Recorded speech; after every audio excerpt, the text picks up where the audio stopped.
Jim Lampley's complaining finally produces results. Rigondeaux versus Moises Flores now changed to a no contest. Stay tuned.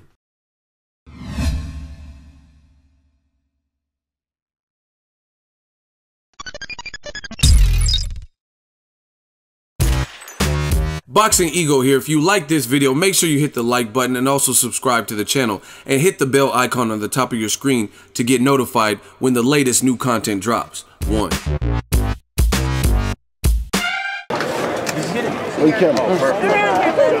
What does Lomachenko have to do to get pound for pound? You said you can't fight that caliber opponent. You ain't fought that caliber opponent yet. You gotta fight those kind of guys and beat those kind of guys and show us that you can do those things against those caliber of guys to be number 1 pound for pound. He hasn't had the opportunity because he hasn't fought those caliber guys. But like I always tell people, when you really look at it, you saw one of the pound for pound guys. Now he got a bad situation tonight. It should have been called a no contest. But you saw Rigondeaux fight tonight, right? Rigondeaux 122, Lomachenko was 126. They both got 2 gold medals. Why we never put them in front of each other? Why? Why didn't we? Then we found out some stuff. You feel me? Yeah. I don't like stuff like this. That's what's wrong with boxing, but I'm coming back to fix that. That's the Roy Jones. When'd you make that? What up, Fight World? It's your boy Ego, and I'm back with some more boxing. Make sure you smash the like button, also subscribe to the channel. If you want to become part of the gang, notification gang, hit that bell icon. Now, I was at the fight. I covered this fight week. You guys should know that if you've been following my channel for any length of time.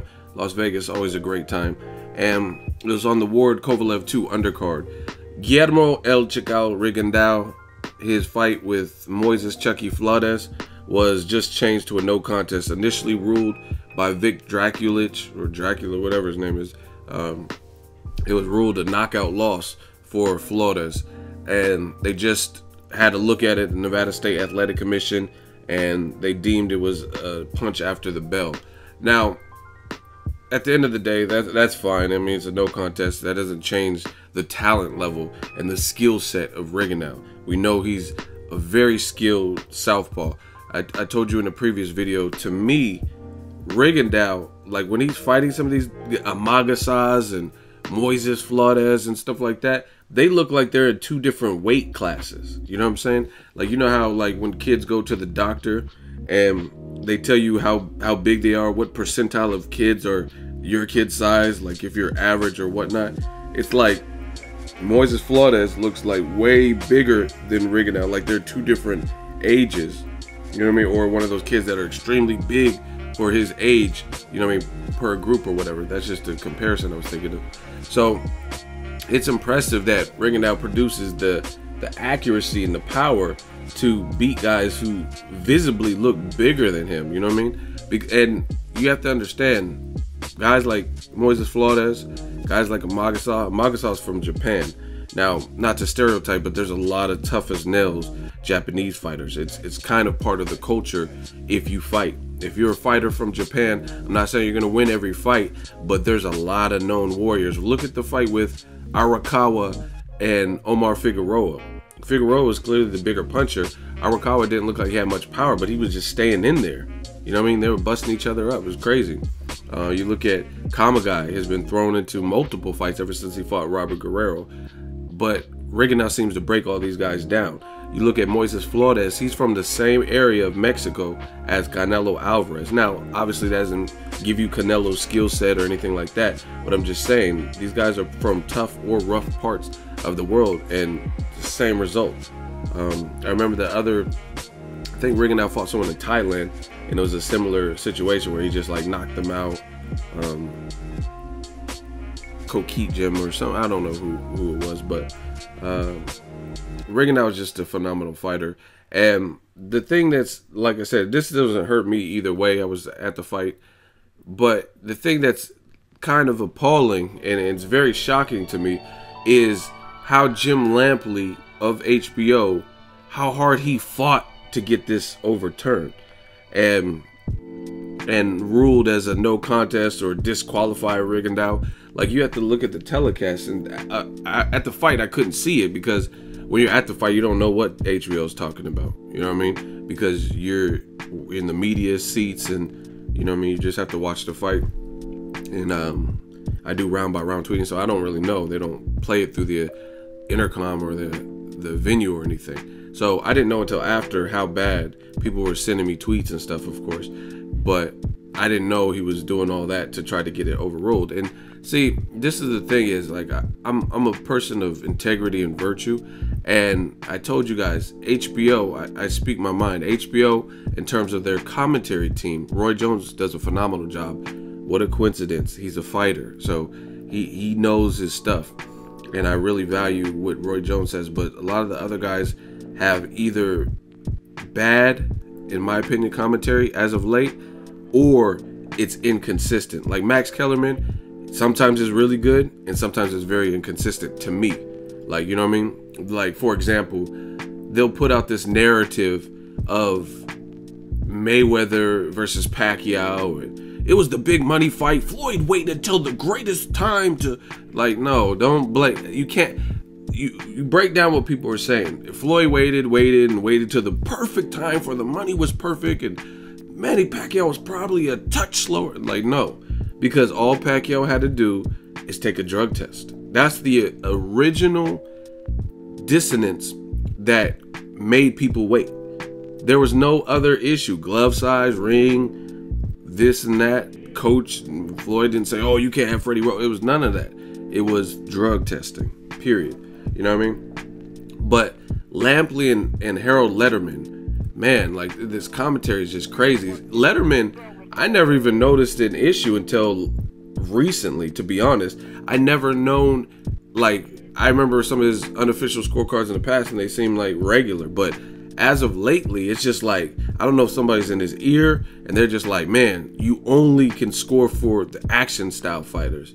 But it's ridiculous. It's ridiculous that you have people who, it's like I said before, it's like they try to brainwash you. It's like some Get Out stuff. They try to brainwash the audience into seeing it how they want them to see it. You can't manifest and create an action fight. Either it's going to be the two guys match up well and their styles gel, or it doesn't. Because even when you think you're doing that, you don't. Like, I really thought Canelo versus Chavez Jr. would be some work. I thought it would be certain things where even if you gave Canelo the edge, he might have to work and dig down deep. That wasn't the case. Chavez Jr. didn't really show up. You know what I mean? He was tapped from making the weight or whatever it was. His heart's in question, whatever you want to blame it on. It just wasn't what it was supposed to be, right? And that's the thing. And it's just so often recently I'm seeing this HBO commentary and I'm just like, really?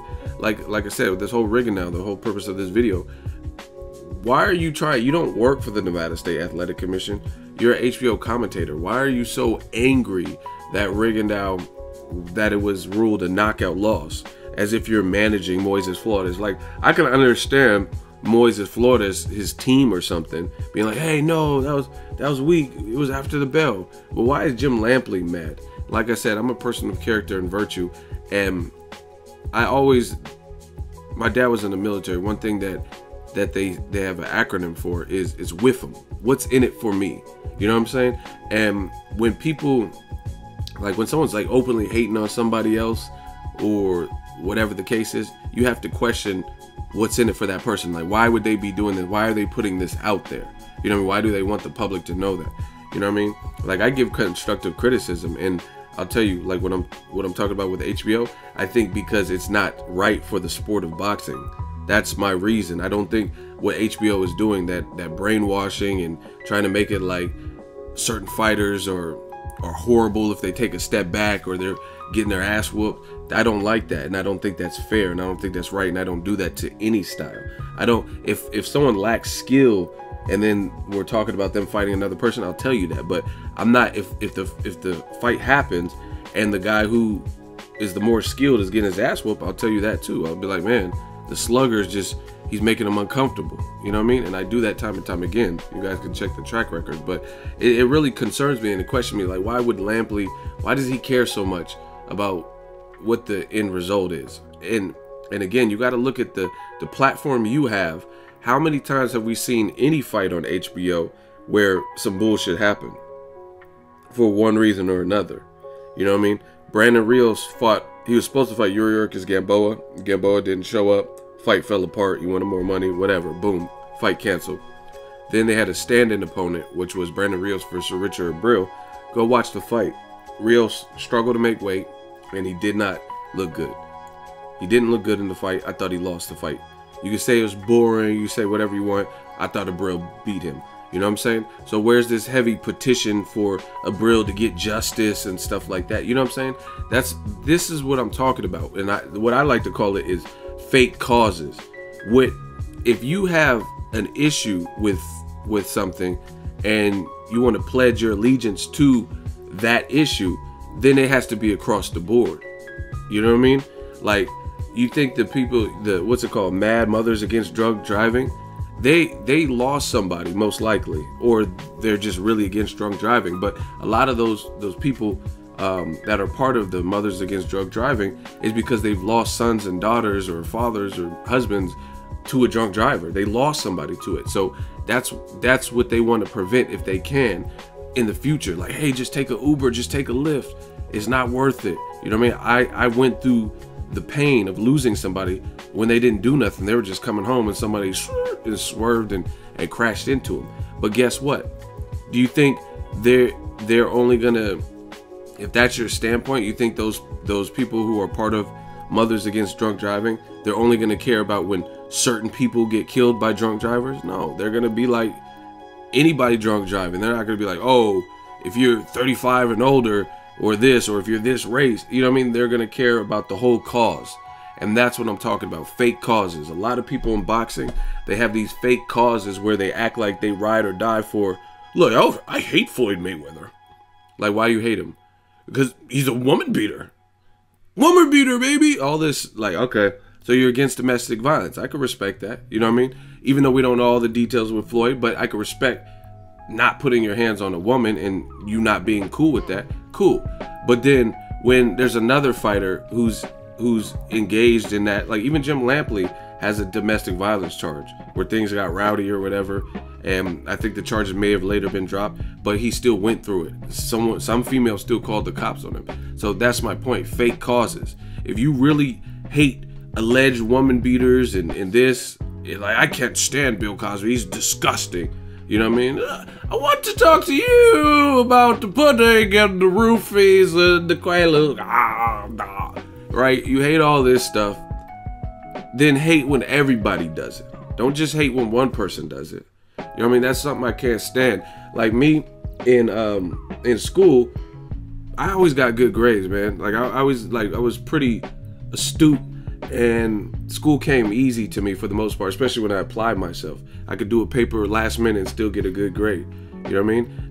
Therefore, like, I did a lot of like I would joke around, class clown stuff. Like it was just, school was easy. Like I didn't really have no major issues where it was like, oh, this is just so hard. Especially, like I said, especially if I went and applied myself. But that's one thing I could not stand, that I despise, is when I'm talking, but you have a classroom with 30 people and 12 people are talking and they single me out. Like, ego, stop talking. Like, no, I tell the whole class that. Like, you know what I mean? It should be about equality. And that's not what we get, in my opinion, with the bulk of HBO commentary. It's not equal. If you want to ride for a cause, here's another example. It's who they praise and who they don't. Vasyl Lomachenko, I think maybe part of the allure is that it's a person who's fair-skinned, who's Ukrainian, and he doesn't really fight like a standard Eastern European. Now, I know you can come from wherever. There's no standard. That's a stereotype. You know what I mean? Not because you fight from Mexico, that doesn't mean you're a brawler or you have power or this and that. Because you're a black or American fighter doesn't mean you're slick. Example, James Kirkland. James Kirkland has no defense. He's not slick in there. He doesn't get on his toes and just jab, box. You know what I mean? So there's no rule of thumb. But there are some similarities with different styles, and Lomachenko breaks those molds. He doesn't fight. He's very rhythmic, and it's a testament to his training and what he picked up. He said his favorite fighter is Roy Jones Jr. So naturally, as a student of the game, you want to emulate your heroes. You know what I mean? People who are iconic to you. Like even my musical taste, I was like, man, I don't want to be like those people, but I could respect them, and I want to learn from what did they do good, their work ethic or that, when I was doing music or whatever. You always look up to somebody, and it's apparent with Lomachenko. So I get it. Dude can scrap. He's a good fighter. 2 gold medals. They're not just handing gold medals out. But the problem I have with, and this is the funny part, is like in this game, I've been doing this long enough, they'll make it like I hate Lomachenko because I expose a double standard. When in fact, go to the tapes. I preview what I was saying and when I was saying it. I was talking about Lomachenko and nothing but positivity about it until it became a bandwagon issue and it wasn't fair. You know what I mean? I have nothing against Lomachenko. Hopefully I could work with him in some capacity in the future. But if you put him on a platform like HBO and say he is the #1 pound for pound guy and he trumps Andre Ward and Terrence Crawford and whoever else is out, you know what I mean, Keith Thurman, whoever, Canelo, he trumps all these people, then like Ricky Ricardo said, Lucy, you got some splaining to do. You did that. So don't be mad at me because you put him on a pedestal. Instead of just letting Lomachenko be a good fighter, you told the public on your big box platform that Lomachenko is the #1 pound for pound. So now we're going to analyze that concept and we're going to check for it. And it's bullshit. He's a good fighter, but you can't tell me you've seen everything you have to see in 9 fights. I've seen a lot of fighters that look terrific in 9 fights. That doesn't mean nothing. That doesn't mean, and people, oh, but his amateur pedigree. Audley Harrison has a medal in the Olympics, and he got destroyed every big fight he had. So obviously I don't think that'll be the case with Lomachenko, but it's still too premature, you know what I mean? And it just so happens like they always want to anoint who's next and meanwhile the other guys who don't like fit the profile of whatever they're looking for, and it's usually like, let's say like a Terrence Crawford. He's done more than Lomachenko career-wise. I mean, how can you say he hasn't? Aside from amateurs, I'm not talking about that. I'm talking about pros because it's a different ballgame. I used this example before. Tim Tebow, he could win as many games as he wants as college. When he got his ass up in the NFL, he was okay. You know what I mean? He wasn't that dude. You know what I mean? Lomachenko has a loss. He seems to get better, but he hasn't even avenged that loss. Meanwhile, other guys like Mayweather, Andre Ward, if they have a tough, compelling, close fight where someone does better than they expected or whatever the case is, they have to immediately rematch. Ward said, I'm going to retire. And people said, oh, you're a pussy, you're a bitch, and all this stuff. Why's he got to be all that?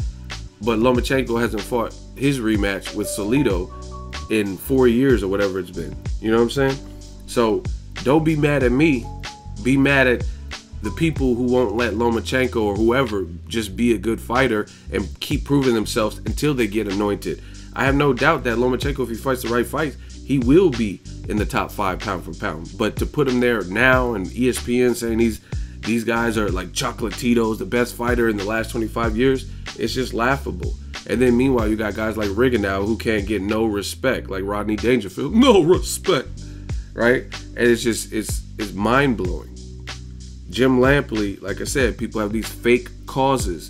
Jim Lampley is mad that it got ruled a knockout as if it hurts his paycheck, as if something is not gonna, like he doesn't get, like one of his bills won't be paid because Moises Flores got knocked out. And I heard they might order a rematch. And guess what? I think Moises Flores will get knocked out again.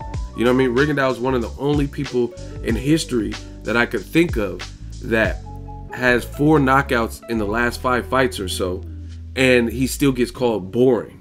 Canelo didn't knock out Chavez Jr., who did nothing. Nothing. No good jab. He went to the body and then stopped. Looked like a dead man on the scale. You know what I mean? He looked all right, but obviously it wasn't easy because his fight game showed you that. He didn't even fight like himself. Did nothing. But Rigondeaux is the boring person. And I'm not saying Canelo's boring. I don't find him boring, but I don't find Rigondeaux boring either. It's different styles. You got to embrace everything. It's just, like I said, you always have to question people why they're doing something. Why does Lampley care that it's a no contest or disqualification so much? But, like, it's suspect. That's the bottom line. That's the best way to put it. It's suspect when people rise and you want to stand up for certain causes, but you don't care about other causes. You know what I'm saying? Like, you want to rise up because Rigondeaux gets a knockout and petition it basically until it gets reversed and put that in people's mind and make it a big topic. So, you know what I mean? The Nevada State Athletic Commission, they might look at it and everybody's like complaining because HBO put this out. They're like, oh man, it wasn't even that big of a deal. Like for me, like I can understand it possibly being a rule to no contest, to be honest, just because it was after the bell. But you have to look at when you foul in boxing, when things get ruled no contest or no decisions and stuff like that, usually there's some type of foul play. Like somebody had PEDs and it was discovered after. Like I think Mike Tyson in the Galata fight, his post-fight drug test, he had marijuana in his system, so it got changed. Orlando Salido versus Robert Guerrero, he beat him, but then they found out he had some kind of PED in his system, and they reversed it, and it wasn't just a solid win for Salido, right? You got to know your boxing to know these things. And I understand something like that. What happened with Rigondeaux, I don't think he was deliberately trying to cheat, but you have to look at the art of war. You got a guy who looks like he's damn near like 5'11" or some shit, and y'all are engaging in a scuffle beyond the bell, both of them. You know what I mean? Someone's coming spilling all over you, trying to hit you. What are you gonna do? Just put your hands down? Hey, the bell ended. And we just seen that happen to Andre Durrell. Andre Durrell heard the bell, ding ding, loosened up, and Jose Uzcategui or whatever clipped him, and then he got knocked out. And you know what I mean, he couldn't continue. And even if he did continue, he might have got knocked out because he took a hard shot. And that was a similar situation where it was like in the heat of the moment, and Uzcategui had him against the ropes. He had landed a good shot, and then ding, ding, ding, the bell goes off, and then he clipped him with another one. That's why Leon jumped in the ring and punched him, because he was upset for his nephew, I believe it is. So these situations are always going to have a little bit of controversy of like what happened, because it's so in the moment. You got to understand and respect it. For me, I think this is part of the ref's job. This is where Vic Dracula be messing stuff up to me. Him and Lawrence Cole, they be like, some of the stuff they do when officiating, they don't really do it how I think they should be doing it. Pause. But this is where they step in. They hear the 10 count. You know these guys are amped up and fired up. Break them, like break, and jump in the middle of them. They're little tiny. Vic Dracula is like, looks like he's 6'4" or something. And Rigondeaux's 5'2" or whatever height he is. These dudes ain't gonna, like, you can break it up. It's not like I wouldn't want to get in the heavyweights, like, who are just going at it. Like when let's say Joshua and Dillian White were fighting beyond the bell and shit like that. You might not want to break up to too big at Hasim Rahman and Lennox Lewis or something big ass, but you can break Rigondeaux and Moises Flores and get in the way. You're not gonna get knocked out most likely when you're that big. But that's just my thing, man. The way they treat this dude Rigondeaux is a joke. Even the Lomachenko caller, he's saying he'll go up to 130. You still have people creating this propaganda. Oh, boring. I mean, even Lomachenko's manager, he put, oh, you don't have a promoter, you have 4 or 5 promoters. What does that got to do with anything? You know what I mean? There's a lot of guys who bounced around from promoters. My dude Brian Jennings is with Top Rank now. He was with Gary Shaw. Who cares? He's still a good fighter. He's still in shape. You know what I'm saying? He's still willing to fight good competition. Klitschko, Luis King Kong Ortiz. So those are all distractions. Fight the man. If for him, you know what I'm saying? That's what I'm talking about. People use all these things that really don't have, but you're a woman beater, or you were injured for 2 years. You know what I mean? Mikey Garcia was injured, or not injured, but he had a lawsuit for 2 years, over 2 years. Now he's in a big fight. Who cares? He's fighting Broner. Who cares what the inactivity? I mean, that's a phase, a chapter of his life. He went through it. He survived it. You know what I'm saying? He didn't get fat and retire and not look like the same fighter when he came back. Knocked out a champion. Now he's fighting Broner. Simple. You know what I mean? So Aegis Clem is saying like, oh, you're boring and you went through 4 or 5 promoters, Rigondeaux, and no one wanted to be involved. What does that have to do with anything? What does that have to do with the fight game? He's active now. He's currently in a Rock Nation situation. It looks like they're taking care of him, keeping him more active and not shitting on him like Bob Arum and Top Rank did. And people keep putting out this message about boring. I don't care about that. Even if the guy is the most boring, if he's a champion and he's rated and people respect his fight game, then those are the fights that should be made. Like Lomachenko versus Rigondeaux is a great fight. Now Rigondeaux say I'll come to 130, and there's more excuses. It's just it's crazy what they do to this man. Like Jim Lampley's so angry that Moises, you don't even know who Moises Flores is. Jim Lampley, I didn't even know who he was, to be honest. I knew a little bit about him. I think he was on PBC before, but I didn't know him like that. You know what I mean? Lampley acting like this is his buddy from college or something, and you just seen him get knocked out. Like you barely even, what did Floyd say? I barely even know who the fuck you are. You barely even knew who he was, and now you acted like you ride or die for Moises Flores, and this was just despicable, and I can't believe it. It was how was that a knockout? Why do you care so much? You know what I'm saying? That shows me the same bias that HBO's always had for Rigondeaux.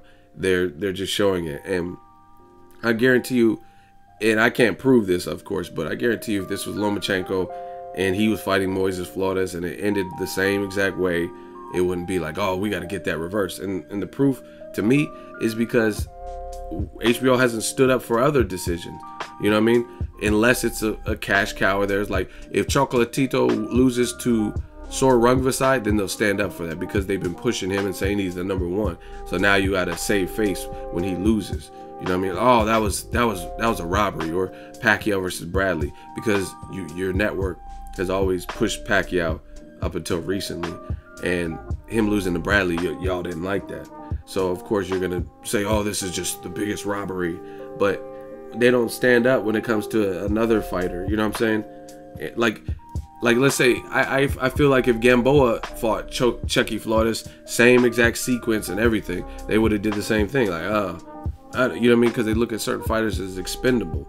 And like I said, if you don't believe me, obviously I can't prove that because it's a what if scenario, but I've seen it on HBO. I can't think of all the examples in my head, but I know I've seen it where they didn't stand up, like Mayweather losing to Castillo.